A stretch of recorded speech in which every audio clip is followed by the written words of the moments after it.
I want to share with you a powerful story of faith and divine guidance. Before David became the king of Israel, he was just a simple shepherd boy.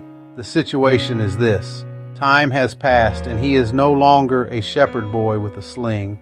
He is now the crowned king of Israel. But the throne is not a place of peace. It is a chair surrounded by danger, suspicion, and enemies at every border. The once wandering fugitive now sits in the palace of Saul, the very man who once hunted him like prey.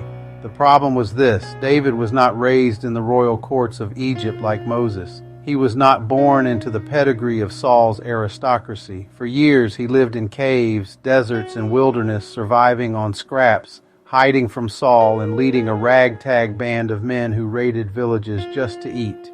He was acquainted more with fear and survival than with protocol and prestige. Now as king, David looks at himself and wonders, am I truly qualified?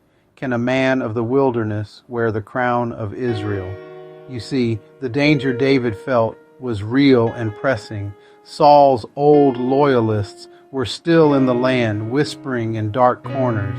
The Philistines remained restless across the borders, waiting for weakness. Within his own people, some doubted him.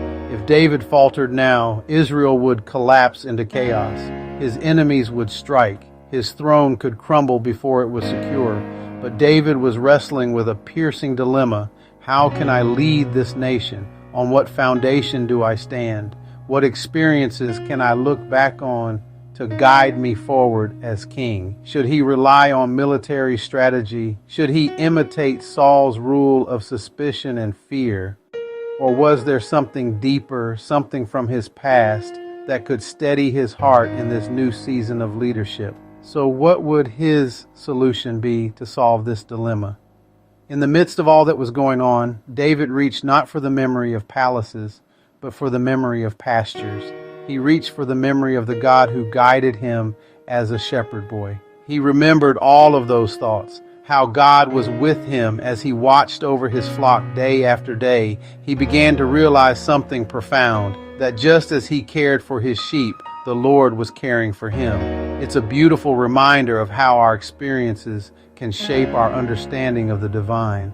David's time in the fields led him to write one of the most beautiful psalms in the Bible, Psalm 23. He wrote, "The Lord is my shepherd, I shall not want. He makes me lie down in green pastures. He leads me beside still waters. He restores my soul. He leads me in the paths of righteousness for his name's sake. Yea, though I walk through the valley of the shadow of death, I shall fear no evil. For you are with me, your rod and your staff, they comfort me. You prepare a table before me in the presence of my enemies. You anoint my head with oil. My cup runs over. Surely goodness and mercy shall follow me all the days of my life, and I will dwell in the house of the Lord forever." What gave David confidence to lead Israel was not a crown, not a throne, not even his victories in battle, but it was the God who had shepherded him all along. The psalm became his anchor. It was his declaration that the same God who led him through caves, wilderness, and shadows would now empower him to lead Israel into green pastures and still waters. And with that assurance, David could wear the crown, not as a king made by men, but as a shepherd chosen by God. These words weren't just poetic. They were a reflection of David's deep understanding of God's love and protection. And here's the amazing thing. This same love and protection can be extended to each one of us today.